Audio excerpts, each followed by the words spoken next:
குடிசைகளை அகற்றி காங்கிரீட் வீடுகளை கட்டித்தருகிற அந்த திட்டம், அதில் இருந்த பெயர், அதற்கு வைக்கப்பட்ட பெயர் கலைஞரின் பெயர். அந்த பெயரை இன்றைக்கு மாற்றி இருக்கிறார்கள். ஆனால் அப்படி ஒரு திட்டத்தையே கொண்டு வந்தவர் முத்தமிழறிஞர் கலைஞர். இப்ப திட்டத்திலிருந்து அவர் பெயரை நீக்கலாம்.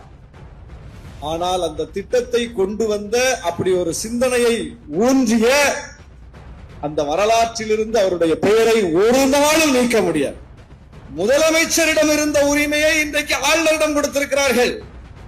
அது தேசிய கீத விஷயத்துல. ஆனால் தேசிய கொடியேற்றுகிற விஷயத்தில் ஆளுநரிடம் இருந்த உரிமையை முதலமைச்சருக்கு மாற்றியவர் முத்தமிழறிஞர் கலைஞர். சமஸ்கிருதத்திற்கு செம்மொழி அங்கீகாரத்தை பெறுவதற்கு முன்னால் தமிழுக்கு பெற்று தந்தவர் முத்தமிழறிஞர் கலைஞர். எத்தனையோ இடஒதுக்கீடு இந்தியா முழுவதும் நீதிமன்றத்தால் ரத்து செய்யப்பட்டிருக்கிறது. ஆனால் கலைஞர் கொடுத்த எந்த இடஒதுக்கீடும் நீதிமன்றத்தால் ரத்து செய்யப்படவில்லை. அவதூறுகளால் வீழ்த்த நினைக்கிறார்கள், வீழ்த்த முடியாது.